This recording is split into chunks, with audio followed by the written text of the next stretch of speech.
Hey, and thanks for joining us on this week's episode of For All Things Lexington, the only show dedicated to Lexington, South Carolina, and where a spade is always a spade. Here we'll talk to and about people, places, groups, things to do, and places to go in and around Lexington, South Carolina. I'm your host, Angela Barrett, and this is For All Things Lexington. Brought to you in part by GervaisStreetBridge.com, Columbia's most unforgettable free-to-list business directory. Hey guys, well, thanks for letting me be here today. I'm excited to learn all about your organization. Guys, I have David Hall and Kate Long with me.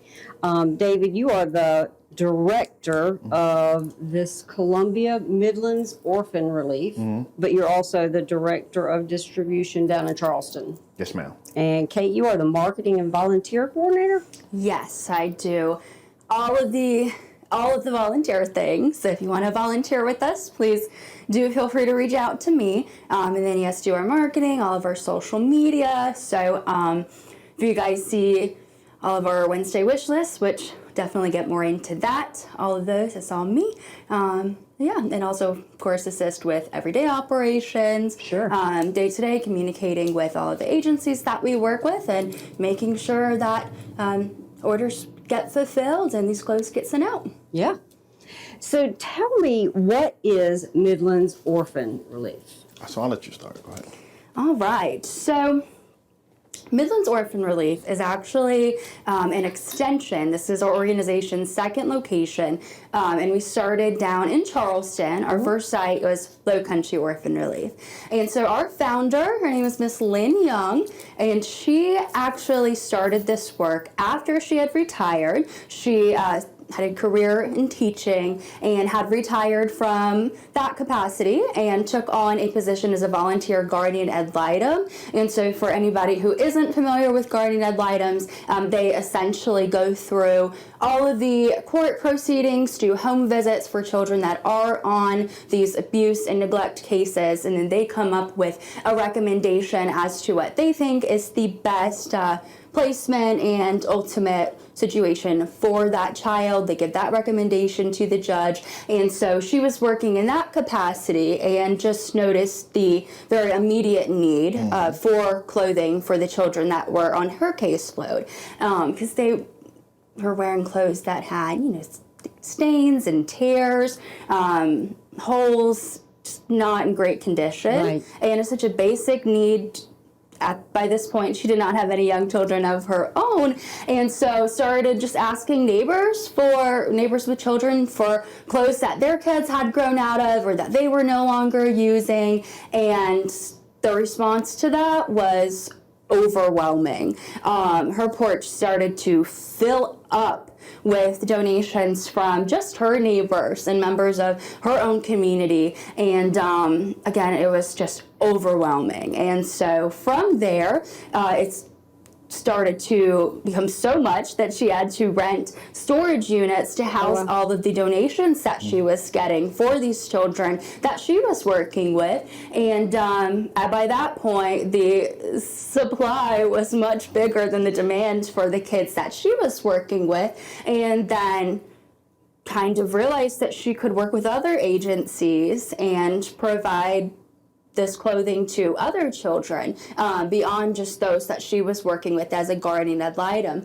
And so didn't have the intention to start a nonprofit when she started this work, but again, the response was just incredible, and then continued to expand, make connections with other organizations in the community like DSS, that's a really big partner for us, foster parents, foster agencies and organizations, early intervention agencies, essentially any and everyone that works with children that are either at risk for or actively suffering from abandonment, abuse, or neglect. And so started doing the work in Charleston in 2003, so celebrating 20 years down there now. Oh, wow. And we officially became a nonprofit, got our 501c3 in 2007, and so we've been down in Charleston doing Low Country Orphan Relief for quite some time now, and actually just moved here really 2001.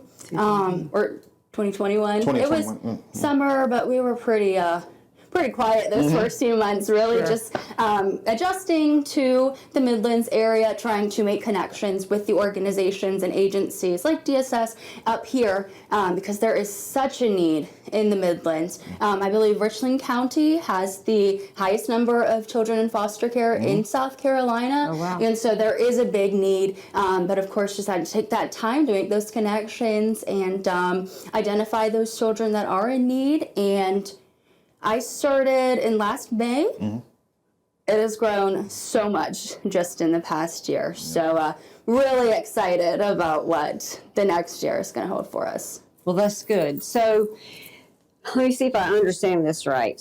So foster children who are either placed in homes or shelters or wherever it may be, if there is a need for clothing items, or in the case of babies, maybe Pampers, things like that, those families or shelters can come here to get those kinds of things for these kids. Yes. So they place a simple order. We try to fulfill this order within 24 to 48 hours, but sometimes, majority of the time, it's that need right then and there. Sure. So we can fulfill a need just like that. But all you have to do is fill out a simple form, and it has to be done by someone that is credible or a company that's credible. It can't just be local people to fill out. We have foster parents that are able to do that, caseworkers, hospitals, schools, churches, you name it. We're in about 30 different agencies in Columbia already in Lexington County. And you also have something set up at schools, correct? Yes. So they're called just-in-case closets. And the basis of it is a closet with clothing, shoes, socks, whatever a child may need that has an accident at school. So say your child has an accident at school or and needs clothing. Instead of calling a parent, they'll go to the just-in-case closet and get what they need. Or say a child comes to school with holey shoes every day. Instead of calling DSS and making a claim and things get bigger, let us try to take care of the clothing first. And then if that doesn't work, then we go through the proper procedures. Gotcha. I gotcha. Now, so you get these clothes through donations, and on your website, you have what is acceptable and what's not. Like, in other words, what can be gently used versus what absolutely needs to be new. Undergarments, obviously brand new, and everything else gently used. And you have certain sizes. Yes. Now, you also, I know on Facebook, and I don't know about Instagram, but I know for a fact on Facebook, your Wish Wednesday, and those are your most critical items that are needed at this time. So anybody who, wanted to, they can go on Facebook and find your Wednesday wish list. Yes, we do have that. We're on Facebook and Instagram on both just as Midlands Orphan Relief. And we do put that out every Wednesday, our wish list. And that is just a list containing usually about 5 items that we are running lowest on most of the time. Stuff on that list we are either completely out of or about to run out of. And so that's just few of our most critical needs. That is updated every week, and it is also connected to our Amazon wish list, which I also update so that it is super easy to navigate. Go to our Amazon wish list and it'll come up the items in the exact same order that they're listed on the Wednesday wish list. And so it's super easy to navigate, makes those items easy to find, and put that out every week. Yeah, and so just real quick, going back to the schools, I know you said that Richland County has a lot, but like you do have schools in the Lexington County area as well. Yes, ma'am. Right. I think it's about 4 of them in Lexington County as of right now, and that's in 1 year. It's actually 5. 5. Yeah. Yes, 5. I always forget that. But we have a total of 16 in 4 different counties. But Lexington, I think we have the most in Lexington County. So which is big, and I know the need is big. Well, Lexington, we're just really spread out. There's a lot of cow pastures between, and we like it that way. Yes, I understand. So let's go through. There is something, and this is how I found out about you guys, neighborhood captains. Okay. Like on our neighborhood Facebook page, your neighborhood captain through here put out and sent a picture of an empty shelf. And I was like, wait, what is this? And so that's how I even found out about y'all, I'm embarrassed to say. But so tell me a little bit about the neighborhood captains. And so that would at least be one source of volunteer. But tell me how that works. So neighborhood captains are, I say, one of our biggest supporters. So what it is, we ask one person in a neighborhood to put out on their Facebook page, or we'll put it also on our website that we have a neighborhood captain that's able to gather all the clothing. So if you live across town in Lexington and you don't want to drive 30 minutes away or whatever, you can drop off at this facility at her or his house, and they sort these things out and then they bring them to us. So if you don't have the ability to come up to the distribution center and volunteer, this is one way you can volunteer at home. What we do ask is, once again, new or like new clothing. We can't reiterate that enough because these children deserve the best. They deserve your first, not your last. So what we're asking is, when these neighborhood captains do get these clothing, they sort it out and they know what we need. We show them how it's done, and even if I need to go pick it up myself, or Miss Kate or Miss Christie, we'll go pick it up and get these clothing here. Okay, so I'm going to challenge right now my neighborhood, which is Saluda River Club. I want you to fill up. It's Lisa, right? She's the neighborhood captain, and I'll make sure y'all get in touch with her. But I want her porch filled, and let's get it down here. And so, tell me about the other volunteer positions that, if you want to come down and volunteer, other than donating clothes and money, how else can people help? Yeah, so outside of the neighborhood captain program, which again is a great way to get involved, if you want to do more than just donating, which is always an option. I tell everybody that comes through here, if you're cleaning out your closet, please do send your clothes our way first, because we will absolutely make use of everything that we can. And of course, those items are going to be sent out to children that are really in need of good clothing. But it is, of course, an option to actually volunteer at our distribution center. We're open Monday through Friday from 9 to 4, and we offer 2 volunteering shifts every day. We have a morning shift from 10 in the morning until noon, and then one in the afternoon from 1 to 3 o'clock. And so, again, do that every day, Monday through Friday, and the process is very simple. Just ask that folks send me an email at least a day in advance of when you'd like to volunteer, and help you get scheduled. And so our volunteers at our distribution center are actually going through all of those donations that we're receiving, and making sure everything is in good condition, pulling out anything that may not be child appropriate, or what a teenager or someone who's younger maybe would want to wear. And so, of course, just sorting through donations is a very big volunteer project here, and actually packing the care kits that are going to be sent out to the children that we're working with. And fortunately, it has slowed down a good bit with it being the summer. A lot of our volunteers come from USC because we are so close to the university, and there are so many other colleges in this area as well. So a lot of our volunteers are students. But fortunately, we have at least a volunteer or two in every day, and so care kits pretty much are getting packed. Like David mentioned earlier, ideally 24 to 48 hours, wouldn't take any longer than that. 48 hours being for those that are referring for families, multiple children at a time. But fortunately, we do have wonderful volunteers, but of course, always have room for more. But our volunteers are so amazing. We pretty much get our orders, our care kits sent out within one A day. few hours, Yeah. really. So this is a care kit. Yes. So tell me what's in a care kit. Is it different for every child?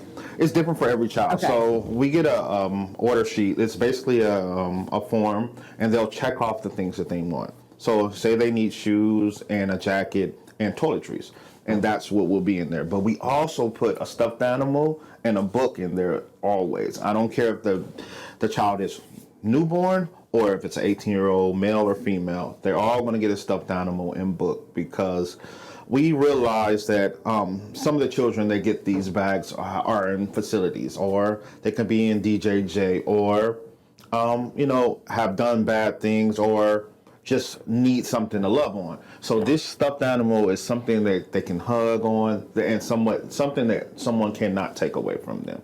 But also the book,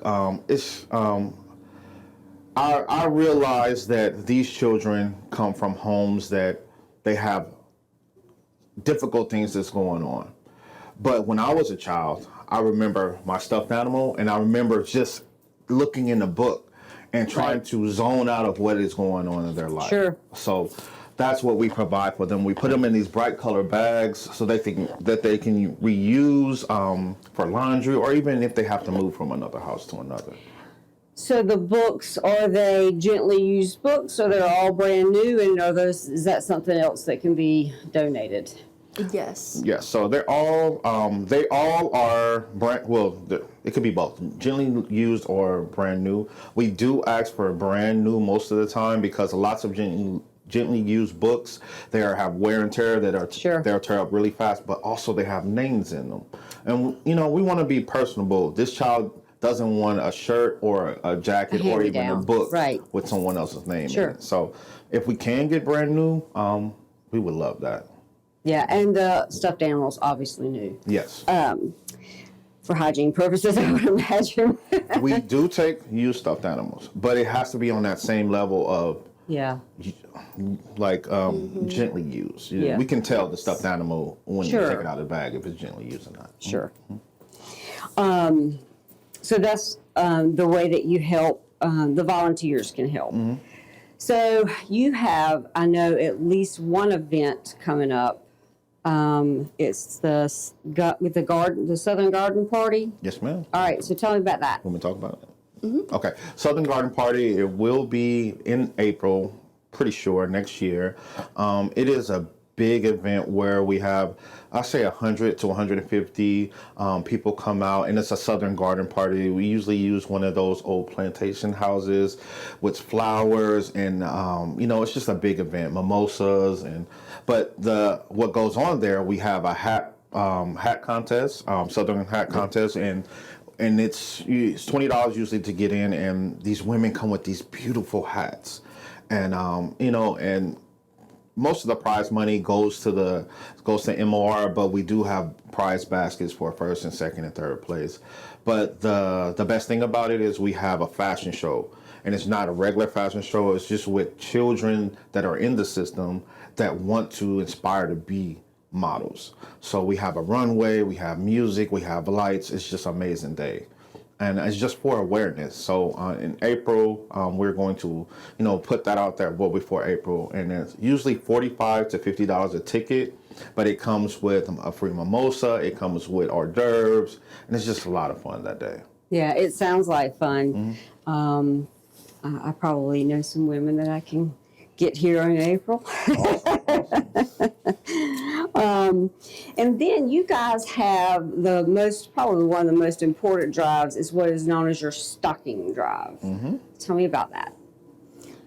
Yes, so the stocking drive is something we do here and in the Low Country at the end of every year. And so ultimately the purpose of the stocking drive is to stock up on new items here at our distribution center. And so as we spoke on, we do take, depending on what type of item, used and new donations. And so with the stocking drive, everything that we get is all brand new. And so through that, we're able to provide these children with all new items. And so how it works is you take Last year we had actual stockings, moving more to a virtual platform for this year, but we have actual virtual stockings, and they are all representative of children that we work with. And so we don't have names on there, of course, for confidentiality purposes,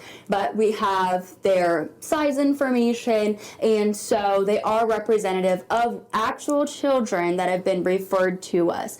And it'll have a list of some of the items, probably not everything they asked us for, because that form can be very long, but just a list of some of the items that they requested. And so then community members take that stocking and then purchase those items that are on that list.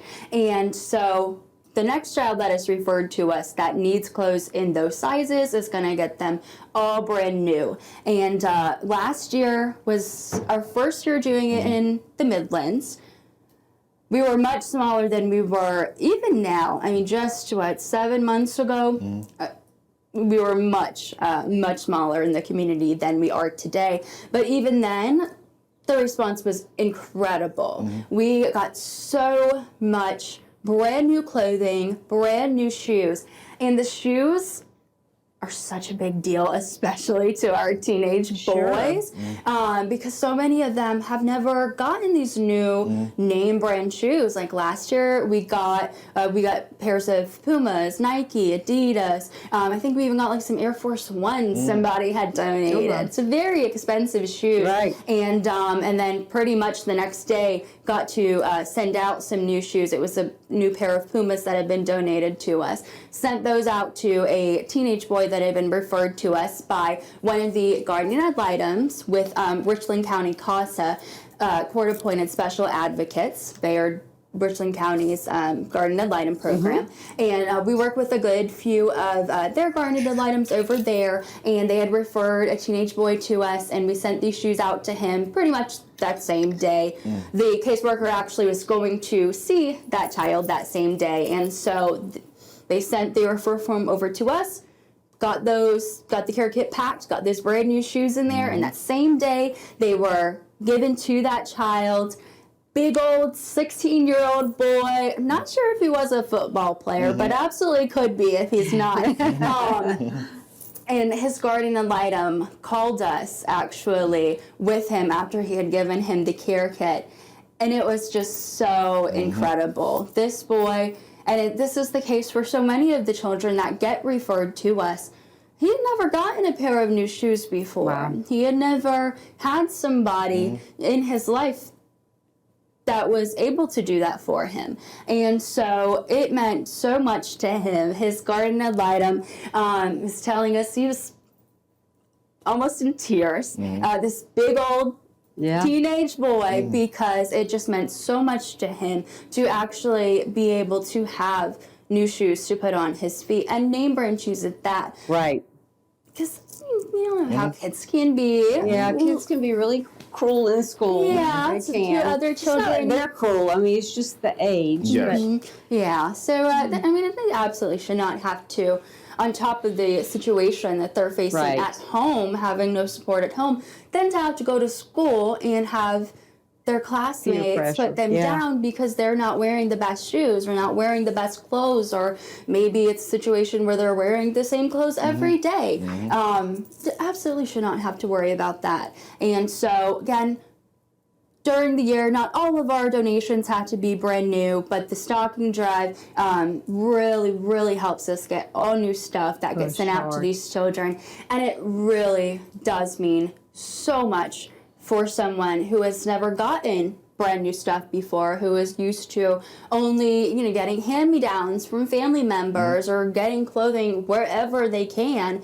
because they don't have parents, unfortunately, that can go out and purchase brand new things for them. And even if they do, maybe not able to purchase, the ideal brands that they want to wear, brands that are popular, that all their classmates get to wear. And so the stocking drive really helps us accomplish that. And so we start that probably October. And so it runs for the last few months of the year. And do that every year. So we'll be starting that in a few months here. Yep. And the biggest deal of the shoes, I'm going to reiterate on that. We had two boys that found out were going to school separately, and they were brothers. So one of the teachers called the founder, Miss Lynn Young, and she gave me a call and said, we have two boys in school. We found out we're not going to school consecutive days because they were changing shoes. So they only had one pair of shoes. So they were using the same pair of shoes. One day, one child would go to school. So DSS got involved, and we found out they just needed shoes. So Lynn Young put it out on Facebook. We got someone just went out and bought two brand new pair of shoes, and we got them to the board the same day. I knew I should have brought tissues. Yeah.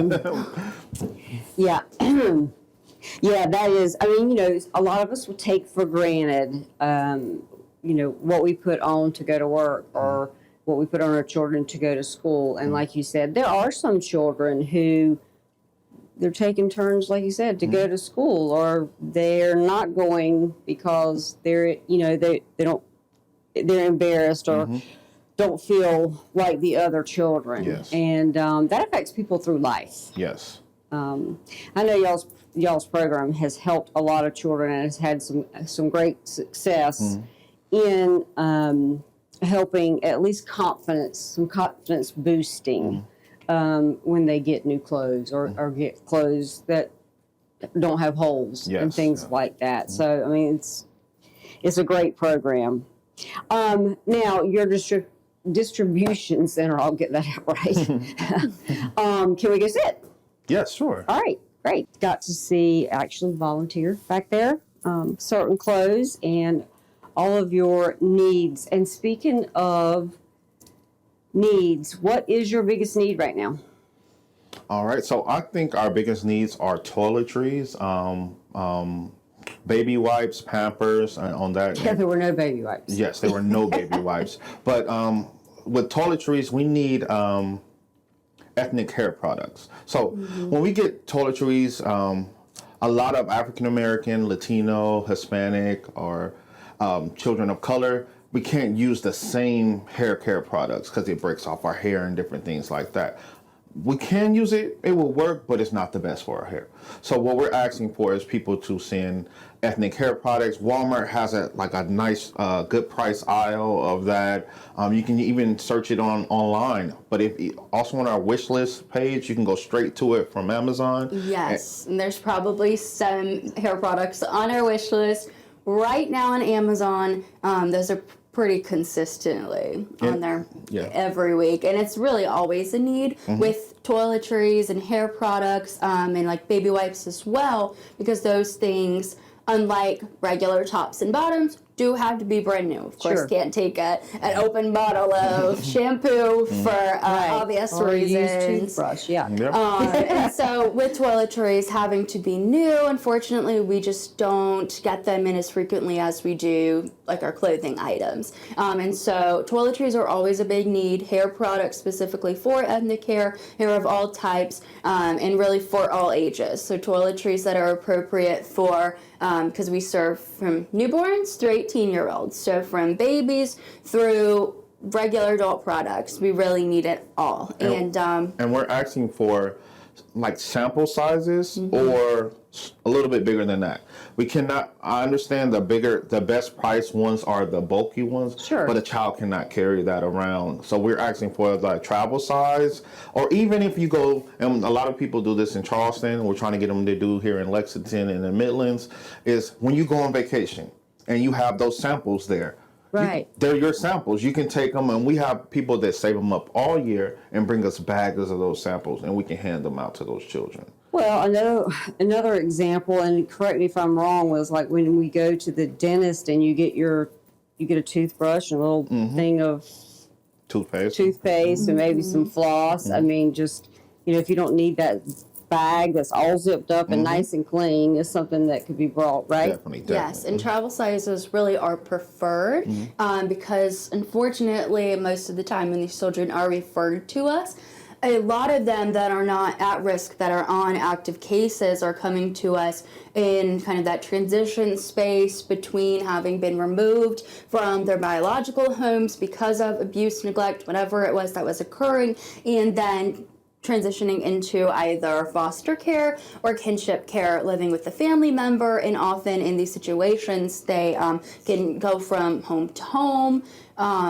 be here today and then placed in with a different family in like Greenville tomorrow, and are often traveling a lot. And so want to be just considerate of them and make sure our bags aren't getting too heavy, because they can get quite heavy with bigger toiletries on top of the clothes, shoes, everything else they're carrying around.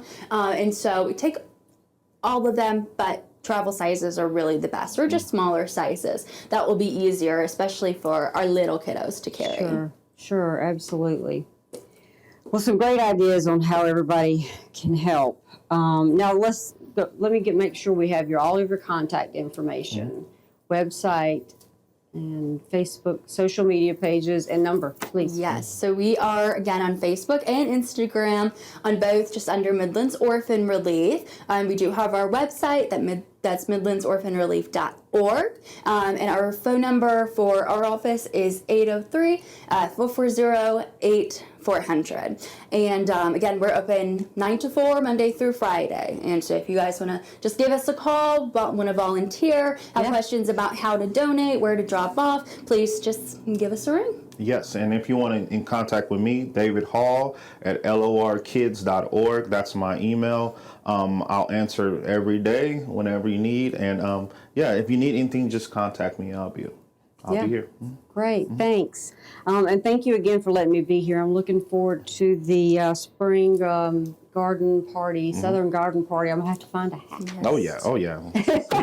We will definitely keep you posted. Hopefully we'll have dates and everything finalized soon. But again, that's probably going to be towards the end of April in 2024. So really excited. I can't believe it's going to be 2024. I know. Well, I appreciate you coming today, too. Thank you. Like, you are Thank you so awesome. much. Your podcast, everyone, please listen to it. It's awesome. Thanks, guys.